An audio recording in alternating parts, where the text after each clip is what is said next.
तो MP board exam 2025 यानी कि एमपी बोर्ड की वार्षिक परीक्षा का आपका जीव विज्ञान बायोलॉजी का 8 मार्च को पेपर होने वाला है। एंड इसके लिए आज हम दो दो अंकीय प्रश्न देखने वाले हैं जो आपकी परीक्षा के लिए महत्वपूर्ण हो सकते हैं। देखो, ये इंपॉर्टेंट क्वेश्चन है जो आपके सिलेबस पर आधारित हैं। दो दो नंबर की क्वेश्चन की बात करें तो वो आपके पेपर में 14 नंबर के आते हैं, यानी कि दो दो नंबर के 7 क्वेश्चन टोटल आते हैं, है ना। अथवा में करके दो दो क्वेश्चन कह सकते हैं, तो 14 क्वेश्चन जो है आते हैं, है ना। और हम एक एक करके सारे क्वेश्चन देखेंगे एंड ये आपके हर एक चैप्टर का क्वेश्चन होगा जिससे आने हैं 2 नंबर के, ठीक है। तो एक एक क्वेश्चन को याद करते चलना, ये मोस्ट इंपोर्टेंट क्वेश्चन है एंड इन्हें तैयार जरूर से कर लेना। टॉप 50 क्वेश्चन है 2 अंकीय, ठीक है। 3 अंकीय का भी वीडियो देख लेना एंड 4 अंकीय का भी। 3 अंकीय और 4 अंकीय में मैंने सारे डायग्राम भी कंप्लीट करवाए हैं, है ना। 3 अंकीय क्वेश्चन का जो वीडियो है उसमें सारे डायग्राम आपके क्लियर हैं, ठीक है। तो वीडियो ध्यान से देख लेना। देख लेते हैं। फर्स्ट नंबर क्वेश्चन दिया गया आपका, बहुभ्रूणता क्या है। भाई ये बहुत ज़्यादा इंपॉर्टेंट है। ये देखो, ये ऑब्जेक्टिव में भी एक शब्द वाक्य में बन सकता है एंड 2 नंबर में भी इसका क्वेश्चन बना हुआ है। तो आंसर लिखेगा कि जब एक बीजांड में एक से अधिक भ्रूण, है ना, बहु का अर्थ क्या होता है, एक से अधिक, बहुत, है ना। तो एक से अधिक भ्रूण उत्पन्न हो जाते हैं तो इस दिशा को बहुभ्रूणता, स्थिति जो उत्पन्न होती है उसे बहुभ्रूणता कहा जाता है। यह इसकी विशेषता याद रखिएगा कि यह अनावृत बीजी पौधों में सामान्य घटना होती है ना। तो मतलब बहुभ्रूणता अनावृत बीजियों में पाई जाती है ना। ऑब्जेक्टिव बनाओ नए नए अपने मन से, ठीक है ना। लेकिन आवृत बीजी पौधों में बहुत कम पाई जाती है ना। और बहुभ्रूणता 2 प्रकार की होती है, एक वास्तविक बहुभ्रूणता और एक मिथ्या बहुभ्रूणता। मिथ्या बहुभ्रूणता का उदाहरण हो जाता है आपका संतरा, नींबू, आम, है ना। मतलब ये खट्टे फल कह लो कि इनमें मिथ्या बहुभ्रूणता पाई जाती है ना, ठीक है। अगले क्वेश्चन के ऊपर लेते हैं। नेक्स्ट कहता है कि विपुंसन किसे कहते हैं। Very very most important question and ये आपका लास्ट ईयर में आया हुआ क्वेश्चन है। कहता है कि मादा जनक के पुष्पों से कलिका अवस्था में परागकोशों का चिमटी द्वारा काट करके अलग कर देना, है ना। मतलब देखो, ये मानवीय प्रक्रिया है एक प्रकार की विपुंसन। इसमें क्या किया जाता है कि जो मादा जनक के पुष्प होते हैं उसमें पुष्पों से कलिका अवस्था में, पुष्पों की जो कलिका अवस्था होती है, मतलब पहले की अवस्था होती है, कलिका मतलब जो कली रहती है पुष्प, है ना, वो पुष्प पूरा बना नहीं होता, उसकी कली रहती है, कलिका रहती है ना। उसी कलिका अवस्था में पराग कोषों का, है ना, उसके जो पराग कण हो गए, उसके कोष हो गए, है ना, उनको चिमटी द्वारा काट करके अलग कर देना, है ना, उससे अलग कर दिया, मतलब पुष्प से, है ना, उसकी कलिका से निकाल लिया पराग कोषों को, है ना। तो ये क्या है, विपुंसन कहलाता है। इस चीज को बिल्कुल से याद रख लो, है ना। ये रहेगा कंप्लीट आपका। नेक्स्ट क्वेश्चन दिया गया है पर परागण के कोई दो। देखो, स्वपरागण पर परागण में अंतर करना है, जरूर से करना है। 4 नंबर में क्वेश्चन लॉन्ग में बन सकता है ना। तो सबसे पहले तो इसके 2 लाभ कर लेते हैं और अंतर कर लिए तो ये लाभ हानि तो आसानी से लिख दोगे एंड ये आपके नंबर में मतलब कह लो कि सेव हो गए, है ना, सेव हो गए।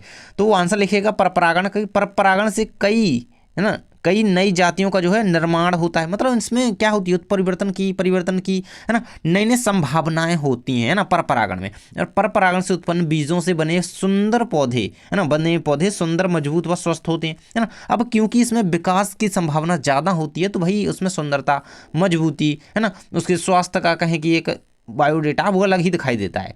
नेक्स्ट क्वेश्चन हमारा आ जाता है परागण भित्ति की संरचना में टैपिटम को तो पढ़ा होगा ना भाई, डिटेल में पढ़ लेना, बहुत इंपॉर्टेंट चीज है ये। कहता है कि टैपिटम परागकोश या लघु बीजाणुधानी की सबसे भीतरी पोषक परत होती है ना। देखो, जो हमारा पराग कोश होता है जिसके हम बात अभी ऊपर कर रहे थे, इसमें जो लघु बीजाणुधानी की सबसे भीतरी परत होती है ना, भीतरी एक अंडर लेयर होती है, उसको हम क्या, टैपिटम कहते हैं एंड ये बहुत इंपॉर्टेंट होती है उसके लिए, है ना। टैपिटम परागकणों की बाह्य भित्ति पर एक तेलीय परत बनाता है ना, ऑयल लेयर कह सकते हैं। और तथा स्पोरोपोलेनिन जैसे प्रतिरोधी पदार्थ के निर्माण में भी इसकी प्रमुख भूमिका है। तो इस चीज को याद रखना, स्पोरोपोलेनिन के निर्माण में टैपिटम अपनी महत्वपूर्ण भूमिका निभाता है। नेक्स्ट क्वेश्चन कहता है कि प्रसव किसे कहते हैं। प्रसव को प्रेरित करने वाले हार्मोन, तो बिल्कुल यहाँ पे देख लो हार्मोन कौन सा है, ऑक्सीटोसिन। इस चीज को याद रखना है ना, ये ऑब्जेक्टिव में बन सकता है ना। सही जोड़ी में चाहे कैसे भी कर लो, मुझे नहीं पता, लेकिन क्वेश्चन आ जाए तो याद होना चाहिए। ऑक्सीटोसिन प्रसव को प्रेरित करने वाला हार्मोन है और याद रखना इस चीज को, ठीक है। प्रसव क्या है, तो मानव में संगर्भता की अवधि जो है 9.5 माह की समथिंग होती है, 9 9.5 लिख सकते हैं। संगर्भता के अंत में गर्भाशय के जोरदार संकोचन के कारण गर्भ बाहर निकल आता है, अतः गर्भ के बाहर निकलने की इस प्रक्रिया को शिशु जन्म या प्रसव कहा जाता है। प्रसव को प्रेरित करने वाले जो हार्मोन है उसका नाम है ऑक्सीटोसिन, ठीक है, इस चीज को याद रखना। नेक्स्ट कहता है कि अनिषेक फलन क्या है। अनिषेक फलन, इसको पढ़ा ही होगा। तो कभी कभी कुछ पौधों में बगैर निषेचन के अंडाशय सामान्य, मतलब अनिषेक मतलब बिना निषेचन के, अनिषेक सत्य कहते हैं, असत्य, है ना। तो मतलब समझ पा रहे हैं ना एक तरीके से। तो अनिषेचन, बिना निषेचन, बगैर निषेचन के, बिना निषेचन के अंडाशय जो है सामान्य फल के रूप में विकसित हो जाता है और फलन बन जाता है, मतलब फल बन जाता है। तो इस प्रक्रिया को, है ना, इस फल निर्माण की इस प्रक्रिया को अनिषेक फलन कहा जाता है ना, मतलब निषेचन तो हुआ नहीं और फल बन गया तो अनिषेक फलन। ठीक है, ये केलों में, सेब, अंगूर, नाशपाती, पपीता, अमरूद आदि में प्राकृतिक रूप से क्या है, अनिषेक फलन पाया जाता है। ठीक है ना। चलिए अगला क्वेश्चन है आपका असंग जनन। देखो असंग जनन कहता है apomixis, very very most important. इसके प्रकार व महत्व लिखिए, महत्व तो याद ही होना चाहिए। असंग जनन की एक लैंगिक नहीं अलैंगिक विधि है। ठीक है, इस चीज़ को याद रखो, ये पॉइंट बिल्कुल यहाँ पे दिमाग में छाप लो, याद कर लो, घोल के पी लो, जैसे भी। इससे ऑब्जेक्टिव बनता है कि असंग जनन खालिस्तान विधि है, एक खालिस्तान प्रकार की विधि है, तो अलैंगिक प्रकार की विधि है, इस चीज़ को याद रखना। इसमें संतति का निर्माण युग्मकों के संलयन के बिना होता है। असंग जनन देखो युग्मकों का संलयन नहीं होता, क्योंकि यार अलैंगिक है तो अब इतना तो समझ पाओगे आगे कि संलयन नहीं होता है ना। असंग जनन के प्रकार अनिषेक जनन में दो प्रकार का जनन विधियां हैं, मतलब असंग जनन दो प्रकार के कह सकते हैं, और दो प्रकार की इसमें अनिषेक जनन की विधियां होती हैं। ठीक है, उदाहरण एस्ट्रेसिया में असंग जनन पाया जाता है, ये याद रखिएगा, एस्ट्रेसिया असंग जनन का उदाहरण है एक तरीके से। ठीक है, और इसका महत्व याद रखें तो बीजाणुद्भिद असंग जनन, और ये आगे दिया गया है युग्मकोद्भिद असंग जनन, इसके प्रकार रहेंगे एंड ये इसका महत्व दिया गया है यहाँ पे। असंग जनन में गुणसूत्रों का जो है बीज संयोजन व पुनः संयोजन नहीं होता है, अतः इसमें पौधों के लाभदायक गुणों को अनिश्चित काल तक सुरक्षित रखा जा सकता है। ठीक है, इस चीज को याद रखो। नेक्स्ट कहता है कि द्विसंकर क्रॉस क्या है भाई, द्विसंकर और एक संकर में अंतर आ गया तो बिल्कुल से करना है, देखो करके जाना, द्विसंकर एक संकर में। ठीक है, द्विसंकर क्रॉस जब दो जोड़ी विपर्यासी लक्षणों को अध्ययन करने के लिए, देखो द्विसंकर है ना, दो जोड़ी विपर्यासी लक्षणों को अध्ययन करने के लिए माता और पिता में क्रॉस कराया जाता है ना, नर और मादा में क्रॉस कराया जाता है, तो इसे द्विसंकर क्रॉस है ना कहा जाता है। एफ पीढ़ी में F1 पीढ़ी इस तरीके से पढ़ा है ना आपने, तो ये वही है। F1 पीढ़ी में द्विसंकर क्रॉस से प्राप्त फिनोटाइप अनुपात को द्विसंकर लक्षण रूपी अनुपात कहा जाता है। और ये सब चीज को याद रखना, मेंडलीय क्रॉस में जो अनुपात था वो 9:3:3:1 था, इस चीज को याद रखना, ये बहुत ज्यादा इंपॉर्टेंट है। नेक्स्ट कहता है कि भ्रूणपोष क्या है भाई, तो भ्रूणपोष क्या होता है, तो भ्रूणपोष बीज का मुख्य भोज्य पदार्थ संग्रह ऊतक होता है एक प्रकार का, है ना। और इसमें देखो भ्रूण का पोषण, भोज्य पदार्थ, देखो जब जहाँ से जिस चीज़ से पोषण होगा वहाँ पर भोज्य पदार्थ का तो काम होगा ही होगा, है ना। भोज्य पदार्थ यहाँ पे भरा रहता है और भ्रूण का पोषण जिससे होता है वो भ्रूणपोष है, और यहाँ पर भोज्य पदार्थों का संग्रह ऊतक एक प्रकार का होता है। इसमें भोजन संग्रहित रहता है, मतलब भोजन इसमें स्टोर रहता है, जो भ्रूण के विकास एवं बीज के अंकुरण, है ना। अब भ्रूण के विकास के लिए भाई भ्रूणपोष तो जरूरी है ही, अब उसमें भोजन वोजन रहता है तो उसी से तो होता रहता है सारा कुछ, है ना। तो ये सारी चीज़ इसकी रहेगी भ्रूणपोष की, याद रखना। नेक्स्ट कहता है कि सेमिनल प्लाज्मा के प्रमुख संघटक लिखिए, है ना। सुक्रिय प्रद्रव्य जो होता है उसके आपको संघटक लिखने, किस किस से मिलकर के बना होता है एक तरीके से, तो शुक्राशय, प्रोटेस्ट ग्रंथि एवं बल्बो यूरेथ्रल ग्रंथियों का जो है स्राव सुक्रिय प्रद्रव्य कहलाता है। इसमें फ्रक्टोस हो गया, कैल्शियम हो गया, कुछ एंजाइम्स वगैरह इसमें पाए जाते हैं। ठीक है, ये उसका संगठन एक तरीके से संगठक कह सकते हैं। नेक्स्ट कहता है प्लेसेंटा, अपरा प्लेसेंटा, इसको तो पढ़े होंगे ना, बहुत ही ज़्यादा इंपॉर्टेंट है एंड ये आता है आपके एग्जाम में, तो इसको बिल्कुल भी छोड़कर मत जाना, अपरा या प्लेसेंटा। देखो चैनल को सब्सक्राइब जरूर से कर लेना और वीडियो को लाइक ज़रूर से कर देना। तो अपरा या प्लेसेंटा के प्रमुख कार्य क्या रहते हैं, तो पोषण, श्वसन और उत्सर्जन में मदद करता है। तो भ्रूण के पोषण के लिए सबसे बड़ी चीज़ उत्तरदायी है वो प्लेसेंटा, है ना। प्लेसेंटा एक प्रकार की इस तरीके से नली होती है जो कि माँ के गर्भ से भ्रूण के गर्भ तक, है ना, भ्रूण तक उसके मतलब उस तक भोजन, श्वसन, पोषण, उसके उत्सर्जन का भी कार्य करती है ना। हार्मोन्स का स्रावण हो गया, है ना, और प्रतिरक्षा का भी कार्य एक तरीके से करती है। ठीक है, तो ये 3-4 पॉइंट याद रखो एंड इसका लिख देना आसानी से। ठीक है, ये बहुत इंपॉर्टेंट है। नेक्स्ट कहता है कि पुरुषों में वृषण उदर गुहा के बाहर क्यों पाए जाते हैं भाई, तो आंसर रहेगा आपका नर में एक जोड़ी वृषण उदर गुहा के बाहर पाए जाते हैं जो वृषण कोष में बंद रहते हैं। शुक्राणु निर्माण के लिए उपयुक्त तापक्रम, है ना, सबसे ये है मेन चीज इसमें, है ना।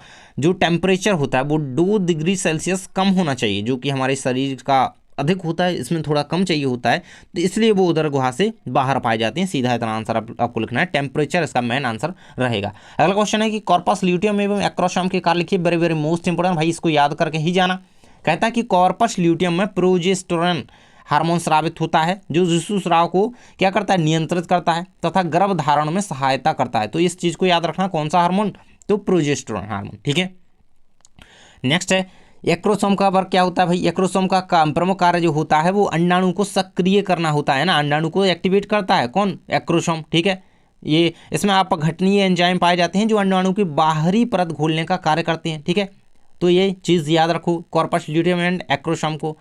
नेक्स्ट है हमारा ऋतु धर्म या फिर रजोधर्म चक्र क्या होता है, इसके बारे में हम पढ़ लेते हैं। यहाँ पे देखो, स्त्रियों में अंडाणुओं का निर्माण एक चक्र के अधीनस्थ पूर्ण होता है। इस चक्र की अवधि 26 से 28 दिनों की होती है। अंडाणु के निषेचित ना होने की स्थिति में जो अंडोत्सर्ग के 14 दिन बाद गर्भाशय के अंतःस्तर की कोशिकाएं रदरवाहिनियां जो है फट जाती हैं तथा अनिषेचित अंडाणु भी नष्ट हो जाता है ना। फलस्वरूप क्षतिग्रस्त झिल्ली, विघटित ऊतक, श्लेष्मा अंडाणु संयुक्त रूप से दूषित रूप से स्त्री की योनि द्वार से 3-4 दिनों तक स्रावित होता है ना। इसे ही आर्तव या मासिक चक्र कहा जाता है ना। तो इस चीज़ को याद रखना, ये कई बार आया है, इससे ऑब्जेक्टिव भी बनता है, तो इस चीज़ को पढ़ लेना अच्छी तरीके से एंड अच्छी तरीके से याद कर लेना। नेक्स्ट क्वेश्चन है उत्परिवर्तन बिंदु उत्परिवर्तन टाइप करके भी क्वेश्चन आता है, तो ये वही क्वेश्चन है एंड इंपॉर्टेंट क्वेश्चन है। देखो, जीन की संरचना में अचानक होने वाला परिवर्तन उत्परिवर्तन कहलाता है। यह है परिवर्तन किसी बाह्य कारक या जीन विनिमय है ना, क्रॉसिंग ओवर के कारण जो कहीं प्रॉब्लम्स आती हैं तो उसके कारण कुछ परिवर्तन हो जाते हैं, तो वही ये उत्परिवर्तन है, इसके कारण ये हो सकता है। नेक्स्ट कहता है कि एंटीकोडोन को परिभाषित कीजिए, तो टीआरएनए पर स्थित वह त्रिक जो एमआरएनए के कोडोन का पूरक होता है एंटीकोडोन कहलाता है। जैसे ये यूजी का एंटीकोडोन यूएसी है, ठीक है, यूएसी यूरेसिल है ना, तो ये तो आपने पढ़े होंगे। नेक्स्ट कहता है कि एमआरएनए किस प्रकार के टीआरएनए से, मतलब एमआरएनए और टीआरएनए में अंतर लिखना है, सीधी सी बात है। एमआरएनए का निर्माण केंद्रक में होता है और यह प्रोटीन संश्लेषण की सूचना को राइबोसोम तक ले जाता है, और टीआरएनए अमीनो एसिड्स को कोशिका द्रव्य साइटोप्लाज्म से लेकर के राइबोसोम पर स्थित एमआरएनए तक ले जाता है, ठीक है। मतलब ये जो टीआरएनए होता है वो एमिनो एसिड्स को साइटोप्लाज्म में लेकर के राइबोसोम से होते हुए एमआरएनए पर है ना वापस इसी पर जाएगा, ठीक है। नेक्स्ट है हमारा बीजों में प्रसुप्ति के कोई 2 कारण लिखिए, तो आंसर दिया गया है कठोर और अपारगम्य बीज कवच को प्रसुप्ति अवस्था में रखता है ना। और पौधों में, कुछ पौधों में क्या होता है कि बीजों में भ्रूण अपरिपक्व अवस्था में रहता है, ठीक है। ये दोनों पॉइंट याद रखो। जैसे देखो, बीज प्रसुप्ति का उदाहरण देख सकते हैं, आर्किड्स से यहाँ पे उदाहरण दिया गया है, ठीक है। नेक्स्ट क्वेश्चन आपका दिया गया है एमटीपी क्या है भाई, चिकित्सीय गर्भ समापन क्या है ना, और इसे यहाँ पे देख सकते हैं medical termination of pregnancy, answer दिया गया है आपका। यहाँ पे फुल फॉर्म इसका याद रखिएगा, ये इंपॉर्टेंट हो सकता है आपके लिए, ठीक है। तो इसको पूरा का पूरा रीड कर लेना एंड ये आपके लिए इंपॉर्टेंट है। नेक्स्ट क्वेश्चन कहता है कि औषधि व्यसन क्या है, very very most important question, and ये एक शब्द या वाक्य में क्वेश्चन पूछा जा सकता है एंड 2 नंबर में भी क्वेश्चन बन सकता है ना। ये यहाँ पे औषधि व्यसन की बात करी जा रही है, इसी तरीके से कह सकते हैं कि मोबाइल व्यसन भी हो सकता है, ठीक है। आंसर रहेगा आपके सामने शारीरिक तथा मानसिक रूप से नशीली दवाओं एवं नशीले पदार्थों पर निर्भर रहना, ये औषधि व्यसन है ना। जो नशीली दवाएं होती हैं है ना, गांजा वगैरह, तो ये क्या, ये औषधि होती हैं एक प्रकार की है ना, जो कि एडिक्टेड हो जाता है इंसान इससे, तो औषधि व्यसन या एडिक्शन इसे कहा जाता है। नेक्स्ट हमारा टेस्ट ट्यूब बेबी या परख नली शिशु को परिभाषित कीजिए, बहुत ज़्यादा इंपॉर्टेंट क्वेश्चन है एंड ये क्वेश्चन आता है, देखो है ना, एमपी बोर्ड में तो ये क्वेश्चन आता है एंड ये आपने 10th क्लास में पढ़ा होगा। जब निषेचन उपरांत गर्भाशय शिशु की वृद्धि एवं विकास कृत्रिम वातावरण में कराया जाता है ना, तो इस प्रकार उत्पन्न शिशु को टेस्ट ट्यूब बेबी या फिर परख नली शिशु कहा जाता है। अगला क्वेश्चन है एंटीबायोटिक या प्रतिजैविक क्या होता है, एग्जाम्पल के साथ समझाना है, तो एग्जाम्पल दिया गया है, एग्जाम्पल है सबसे ज़्यादा इंपॉर्टेंट है, और प्रतिजैविक एक शब्द या वाक्य में बन सकता है। तो प्रतिजैविक ऐसे रासायनिक यौगिक होते हैं जिन्हें सूक्ष्म जीवों से प्राप्त किया जाता है, ठीक है ना, तथा इनका उपयोग सूक्ष्म जीवों की वृद्धि को रोकने अथवा इनको नष्ट करने के लिए किया जाता है। मतलब उन्हीं से है ना, वो उसी से लिया है और उसी को खत्म कर रही है, क्या गोली मार रहे हो यार वापस से, है ना। उदाहरण है पेनिसिलिन, स्ट्रेप्टोमाइसिन एंड टेट्रासाइक्लिन, ठीक है। उदाहरण जरूर से याद रखना, ये यहाँ पे प्रतिजैविक या एंटीबायोटिक के उदाहरण याद रखना है। सूक्ष्म जीवों से जिन्हें प्राप्त किया जाता है वो एक प्रकार के रासायनिक यौगिक होते हैं एंड उन्हीं को समाप्त करने के लिए इनका उपयोग किया जाता है, जैसे पेनिसिलिन, ठीक है। अगला क्वेश्चन है सहज प्रतिरक्षा क्या भाई, तो वह प्रतिरक्षा जो जन्म से ही उपस्थित होती है सहज प्रतिरक्षा कहलाती है। इसके लिए किसी रोगजनक से संपर्क आवश्यक नहीं होता, मतलब जन्म से ही जो उपस्थित होती है व्यक्ति में, वो मतलब ये कह लो कि उसके लिए कोई संपर्क नहीं चाहिए होता है कि इसके द्वारा ये हो गया आपको, है ना। तो ये एक तरीके से सहज प्रतिरक्षा से नाम दिया गया है। अगला क्वेश्चन कहता है कि सहलग्नता को परिभाषित कीजिए, आंसर दिया गया है एक ही गुणसूत्र पर स्थित जीनों में एक साथ वंशागत होने की प्रवृत्ति पाई जाती है ना। मतलब कुछ जीन एक ही गुणसूत्र पर जो जीन्स होते हैं, जीन्स अलग अलग हो सकते हैं, उनमें एक साथ वंशागत होने की जो प्रवृत्ति होती है, जीन्स की इस प्रवृत्ति को सहलग्नता, सह का मतलब क्या होता है, एक साथ कहेंगे, एक साथ, है ना, सह, सहजीविता भी पढ़ा होगा, तो वो उसी मतलब उस शब्द से समझिए, सहलग्नता का अर्थ समझिए, तो आप एक साथ वंशागत होने की प्रवृत्ति जिन जीनों में पाई जाती है, जिन गुणसूत्रों के जीनों में पाई जाती है, वो सहलग्नता को यहाँ पे करार दिया गया है। नेक्स्ट क्वेश्चन कहता है कि जैव उर्वरक क्या होती है, उदाहरण देकर के समझाइए। आंसर देख सकते हैं कि बेसूक्ष्म जीव जो वायुमंडलीय नाइट्रोजन को स्थिर और नाइट्राइट तथा नाइट्रेट बनाते हैं, नाइट्राइट और नाइट्रेट का निर्माण करते हैं, जिससे भूमि की उर्वरा शक्ति बढ़ती है, जैव उर्वरक कहलाते हैं। Very very most important question है ये। एंड राइजोबियम कल्चर एवं एजोस्पाइरिलम कल्चर, इसका उदाहरण यहाँ पे लिख सकते हैं। एंड ये याद रखिएगा उदाहरण, क्योंकि बहुत ज़्यादा इंपॉर्टेंट हो जाता है। नेक्स्ट कहता है एक संकर और द्विसंकर क्रॉस, अभी बताया था ना कि करके जाना यार, तो कर ही लेना यार, क्या जाता है। एक संकर कहता है, द्विसंकर कहता है, इसमें एक जोड़ी विपर्यासी लक्षणों को लेकर के क्रॉस कराया जाता है, इसमें दो जोड़ी विपर्यासी लक्षणों को लेकर के क्रॉस कराया जाता है। ठीक है, इसमें फिनोटाइप का अनुपात 3:1 दिया गया है, इसमें फिनोटाइप का अनुपात जो है 9:3:1 अनुपात में दिया गया है। ठीक है, चलिए भाई अगला क्वेश्चन, उपार्जित प्रतिरक्षा क्या होती है ना। वह प्रतिरक्षा जो जीवन अवधि के दौरान विकसित होती है ना। अभी एक और प्रतिरक्षा सहज पड़ी थी हमने ऊपर, वो जन्म से ही होती है। अब ये भाई ये क्या है, ये जीवन अवधि में, मतलब हमारे जीवन में चलते चलते अवधि में कहीं ना कहीं ये दौरान विकसित होती रहती है, विकसित होती है, उपार्जित प्रतिरक्षा होती है। ठीक है ना, चलिए भाई अगला क्वेश्चन कहता है कि भ्रूण कोष के कार्य लिखिए। कोष नहीं, पोस्ट, सॉरी, भ्रूण कोष का प्रमुख कार्य भ्रूण को पोषण प्रदान करना होता है, यही इसकी परिभाषा में समझाइएगा। ठीक है ना। अगला क्वेश्चन कहता है प्लाज्मिड क्या है। Very very most important question, यही क्यों बोल रहा हूँ हर क्वेश्चन के लिए यार, ये इंपॉर्टेंट है क्योंकि, है ना। तो प्लाज्मिड क्या होता है, मेनली प्लाज्मिड वही गुणसूत्री द्विसूत्री वृत्ताकार डीएनए अणु होती है एक प्रकार के, है ना। तो एक प्रकार के डीएनए खंड होते हैं प्लाज्मिड, जिनमें स्व प्रतिकृति एवं प्रेषण की जो है क्षमता पाई जाती है। अधिकांश जीवाणुओं में प्लाज्मिड पाए जाते हैं, परंतु इनकी कॉपी संख्या में सार्थक विभिन्नता भी पाई जा सकती है। ठीक है, ये चीज रहेगी, है ना। डीएनए खंड होते हैं एक प्रकार से। नेक्स्ट क्वेश्चन कहता है कि प्रभाविता एवं आप प्रभाविता में कोई दो अंतर लिखिए, तो दोनों को समझे हम अच्छी तरह से समझेंगे। तो प्रभाविता में क्या होता है कि वह अलील जो विषम युग्मजीय अवस्था में अभिव्यक्त हो जाता है, प्रभावी अलील, तथा यह घटना प्रभाविता कहलाती है। इसमें क्या होता है कि अभिव्यक्त ना होने वाला एलील जो है अप्रभावी, इसमें वह प्रभावी हो जाता है, अभिव्यक्त हो जाता है, इसमें वो अभिव्यक्त नहीं होता है, तो ये अप्रभाविता एक तरीके से इसे कह देते हैं। और ये सेकंड अंतर भी इसका कर लेना। नेक्स्ट कहता है कि दो प्रतिजैवकों के नाम लिखिए। देखिए कहा था ना कि इनको याद कर लेना, ये कौन कौन से हो सकते हैं, पेनिसिलिन, टेट्रासाइक्लिन। ठीक है, एक और ऊपर दिया गया था। नेक्स्ट कहता है कि वाहक क्या होते हैं, बहुत इंपॉर्टेंट है यार, वेक्टर। ठीक है, तो डीएनए के अणु होते हैं जो क्लोन किए जाने वाले डीएनए इंसर्ट के लिए वाहक का कार्य करते हैं। वेक्टर्स किसी उपयुक्त थे कोशिका में स्व प्रतिकृति, है ना, सेल्फ रेप्लिकेशन, और आपको पढ़ना है डिटेल में डीएनए रेप्लिकेशन, ये बहुत ज़्यादा इंपॉर्टेंट है। एंड मुझे लग रहा है कि पेपर में छप चुका है, एंड आप लिखोगे कब, जब देखोगे वीडियो, तो सब्सक्राइब करना पड़ेगा यार, नेक्स्ट वीडियो भी देखना पड़ेगा, है ना। तो वाहक ये रहेगा। तो वाहक क्या, डीएनए के अणु होते हैं जो क्लोन किए जाने वाले डीएनए इंसर्ट के लिए वाहक का कार्य करते हैं। वाहक यानी घूमने का कार्य करते हैं इधर उधर से, है ना। तो ये इंपॉर्टेंट है। नेक्स्ट क्वेश्चन आ जाता है समयुग्मजी तथा विषमयुग्मजी में अंतर लिखिए। कोई दो अंतर लिखने, अपन 3 करके जाएंगे, है ना। ये रहेगा आपके सामने समयुग्मजी और विषमयुग्मजी में अंतर। तो 2 अंतर दिए गए हैं, दोनों को बिल्कुल से कंठस्थ कर लो। एक जीन के दोनों युग्म विकल्पी समान होते हैं, सम ही कह रहा है, इसमें भिन्न भिन्न विषम विषम। ठीक है ना, थोड़ा शब्दों का अलग अलग यूज़ करना होता है, बाकी सारा कुछ सेम है।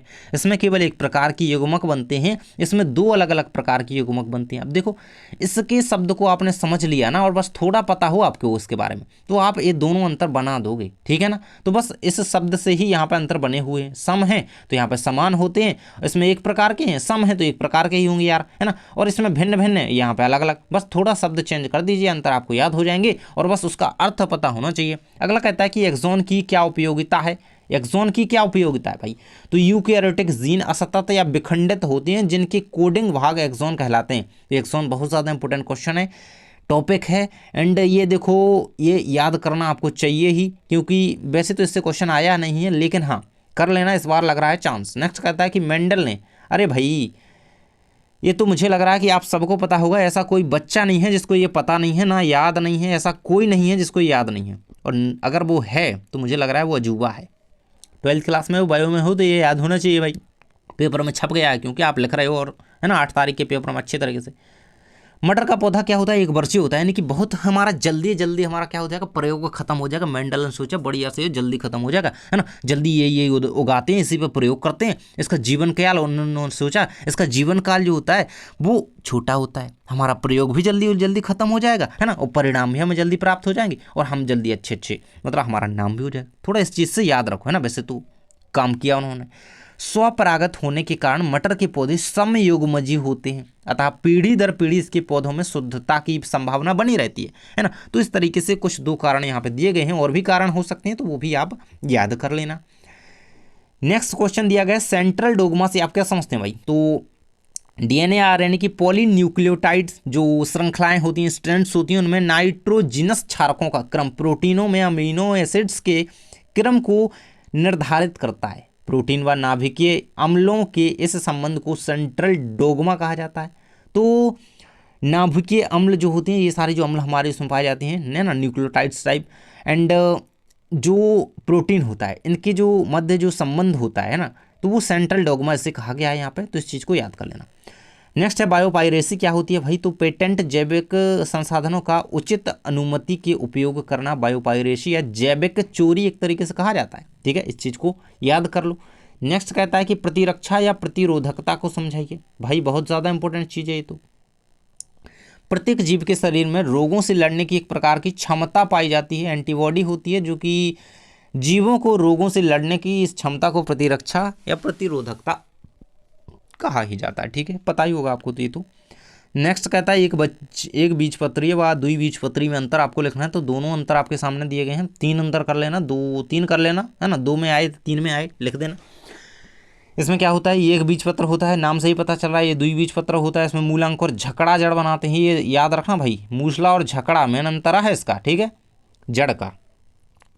तो याद रखिएगा, इसमें अधोभूमिक अंकुरण होता है, इसमें ऊपरी भूमिक अंकुरण होता है। नेक्स्ट क्वेश्चन आ जाता है बीओडी। अरे भाई इसका तो पूरा नाम कई बार आया है, बायोकेमिकल ऑक्सीजन डिमांड। अरे भाई बहुत डिमांड करता है तू है ना, एग्जाम में भी इसकी डिमांड रहती है, तो बिल्कुल से आपको वो कमी पूरी नहीं होने देनी है, एंड इसकी डिमांड पर खरे उतरना है और पूरा नाम याद करके जाना है। बायोकेमिकल ऑक्सीजन डिमांड होती है, ऑक्सीजन को उस मात्रा को, है ना, बीओडी जो होती है ऑक्सीजन की उस मात्रा को सूचित करता है जो 1 लीटर जल में उपस्थित सूक्ष्म जीवों के हानिकारक पदार्थों के अपघटन के लिए आवश्यक होती है।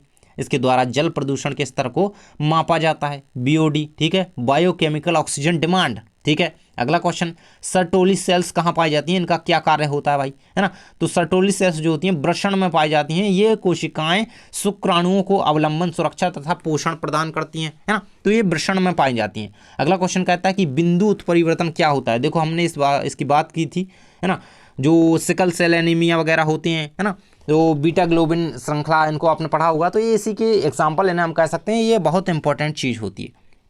तो जीन के किसी एक क्षारक में हुआ परिवर्तन या प्रतिस्थापन कह सकते हैं, विलोपन, निवेशन, तो बिंदु उत्परिवर्तन वो कहलाता है। इनमें से किसी एक शब्द का यूज़ कर सकते हैं, या फिर इस तरीके से भी लिख सकते हैं, ये रहेगा बिंदु उत्परिवर्तन। उदाहरण इसके देख ही सकते हो। नेक्स्ट जीएमओ कहता है, जीएमओ किसे कहते हैं ना, तो वे जीव जिनमें एक या एक से अधिक जीन्स का समावेशन होता है, आनुवांशिकता रूपांतरित जीव या ट्रांसजेनिक जीव जीएमओ कहलाते हैं ना, ट्रांसजेनिक जीव, इस चीज़ को याद रखिएगा। नेक्स्ट है बैगिंग क्या है भाई। तो पादप प्रजनक कृत्रिम परागण करने के लिए पुष्पों को कली अवस्था में ही पॉलीथीन या बटर पेपर से ढक देते हैं। इस टेक्निक को बैगिंग कहा जाता है। नेक्स्ट कहता है कि क्राई प्रोटीन क्या है भाई। क्राई एक तरीके का प्रोटीन है जो कि मृदा जीवाणु बैसिलस थुरिएंजिएंसिस के कुछ विभेद एक प्रकार की प्रोटीन के उत्पन्न होते हैं, जिसे क्राई प्रोटीन या बीटी विष कहा जाता है, ठीक है। क्राई प्रोटीन याद रखना, ये इंपॉर्टेंट है। नेक्स्ट कहता है कि इंट्रॉन्स क्या होते हैं। इंट्रॉन्स क्या होते हैं भाई, तो जीन की संरचना में एक्सॉन्स के बीच बीच में नॉन कोडिंग भाग पाए जाते हैं, जिन्हें इंट्रॉन्स कहा जाता है। प्रतिजैविक के लक्षण आपको लिखने हैं, तो 2 लक्षण आपके सामने हैं। यह आहार नाली में उपस्थित सूक्ष्म जीवों को हानि ना पहुंचाए, यह मेजबान पर हानिकारक प्रभाव न डाले, है ना, प्रतिजैविक। त्रिसंलयन, very very most important topic, त्रिसंलयन भाई ये बहुत काम आएगा जिंदगी में, इसको याद कर लो। त्रिसंलयन बीजांड में स्थित भ्रूणकोश में उत्पन्न होता है। पराग नलिका भ्रूणकोश में प्रवेश के बाद दो नर युग्मकों को उसमें मुक्त करती है। मतलब देखो 3 मिलकर के संलयन, 3 मतलब 2 ध्रुवीय केंद्रक और एक केंद्रीय कोशिका का जो भ्रूण कोश होता है उसमें क्या संलयन होता है, ये संलयित होते हैं। तो यहाँ पे क्या होता है, ये त्रिसंलयन से कहा गया है ना। एक उसमें नर युग्मक होता है, 2 ध्रुवीय केंद्रक होते हैं ना, पोलर न्यूक्लियर, और ये जब संलयन करते हैं तो ये जो प्रक्रिया है ये त्रिसंलयन ना। तो 3 लोग हो गए ना, ये के रहा और ये 2 ये रहे, ठीक है। अगला क्वेश्चन आपका दिया गया है, ये आंतरिक निषेचन और बाह्य निषेचन क्या होता है भाई। तो देखो यह प्रक्रिया शरीर के अंदर अंडवाहिनी में होती है, यह प्रक्रिया शरीर के बाहर खुले में होती है ना। बाह्य निषेचन बाहर होती है, आंतरिक अंदर होती है, ठीक है। इसमें मैथुन व सहायक प्रजनन अंग पाए जाते हैं, इसमें सहायक प्रजनन अंगों का अभाव होता है। उदाहरण है ना, बाह्य निषेचन का उदाहरण है मेढक, आंतरिक निषेचन का उदाहरण है मनुष्य, ठीक है। नेक्स्ट क्वेश्चन है, बोतल में गंगा जल, भाई बैक्टीरियोफेज जीवाणु भोजी के बारे में तो पढ़ा होगा ना। बोतल में गंगा जल बहुत अधिक तक समय तक रखने पर भी नहीं सड़ता है, क्यों भाई। गंगा जल का है या इतना भरा रहता है, सड़ता क्यों नहीं है। गंगा जल में क्या जीवाणु भोजी या बैक्टीरियोफेज पाया जाता है, इसका डायग्राम भी सीखना है हमको, है ना, तो वो इंपॉर्टेंट है। तो यही इसका कारण है कि बैक्टीरियोफेज की उपस्थिति के कारण वो सड़ता नहीं है जल। अगला क्वेश्चन कहता है, भारत में जनसंख्या वृद्धि के कारण क्या है। तो ये कारण है जन्म दर में वृद्धि एवं मृत्यु दर में कमी, प्रजनन दर का उच्च होना, कम उम्र में विवाह होना, है ना, और निरक्षरता और सामाजिक कुरीतियां, अंधविश्वास, है ना, ये क्या है इस जनसंख्या विस्फोट के कारण है। नेक्स्ट कहता है कि जनसंख्या विस्फोट को परिभाषित कीजिए, इसके नियंत्रण के प्रमुख 4 उपाय लिखिए। तो ये सारे उपाय आपके दिए गए हैं। एंड जनसंख्या विस्फोट क्या होता है, शीघ्र एवं अनियमित जनसंख्या वृद्धि को विस्फोट एक तरीके से भटाका बोलता है ना, कि अरे यार इतने यहाँ बढ़ गए, है ना, डेली बढ़ रहा है वो, तो है ना, ये रहेगा आपका जनसंख्या वृद्धि। और इसके नियंत्रण के उपाय दिए गए हैं, तो पढ़ लेना एंड पूरे कंप्लीट कर लेना। एंड ये ऑब्जेक्टिव में भी ये कई बारी बने हुए हैं, ठीक है। तो ये रहेगा आपके सामने। एंड यहाँ पे नेक्स्ट क्वेश्चन मतलब उसी के कुछ पॉइंट्स दिए गए हैं, तो इसको कंप्लीट कर लेना। ZIFT का पूरा नाम आपको लिखना है, जाइगोट इंट्रोफेलोपियन ट्रांसफर, और GIFT का भी आता है भाई। अरे यही तो दिया नीचे, चलो भाई सरक लेते हैं थोड़ा। तो ZIFT एंड GIFT, ठीक है, दोनों को कंप्लीट कर लेना। और ये बहुत ज़्यादा इंपॉर्टेंट है, ये कई बार आया हुआ क्वेश्चन है, ठीक है, दोनों को कर लेना। नेक्स्ट कहता है सहजीविता एवं सहभोजिता, अरे भाई इसको कर लो, ये रहेगा आपके सामने। इसमें 2 जीव साथ साथ जीवन यापन करते हैं, इसमें 2 विभिन्न जातियों के जीव साथ रहते हैं, है ना। तो ये दोनों में अंतर दिए गए हैं, यह सकारात्मक अन्योन है, यह भी एक सकारात्मक अन्योन प्रक्रिया ही है। नेक्स्ट और लास्ट क्वेश्चन है, बायोगैस की घटक गैसों के नाम लिखिए। तो ये रहेगी यहाँ पे CO2, N2 और H2 गैसें पाई जाती हैं। मेथेन है प्रमुख गैस, तो वैसे कहें कि है ना बायोगैस की प्रमुख गैस कौन सी, मेथेन है, ठीक है। तो इस तरीके से आपके सारे क्वेश्चन होते हैं कंप्लीट। अगर आपने चैनल को सब्सक्राइब नहीं करा है, देखो भाई ये क्वेश्चन इंपॉर्टेंट है, बाकी सारा जो आपने पढ़ा है उसको अच्छी तरीके से रिवाइज करके जाना। एंड आई होप कि आप अच्छा कर रहे होगे, तैयारी अच्छी होगी। एंड नहीं है तो करते रहो, अभी जो भी टाइम बचा है उसमें अच्छे तरीके से पढ़ाई करो। एंड और वीडियो जो डले हुए हैं जा करके देखो, आप पढ़ा है जो उसको रिवाइज करो। एंड रिवीजन का ही अब टाइम बचा है ना। थैंक्स फॉर वॉचिंग, मिलते हैं नेक्स्ट वीडियो में, सब्सक्राइब कर लेना।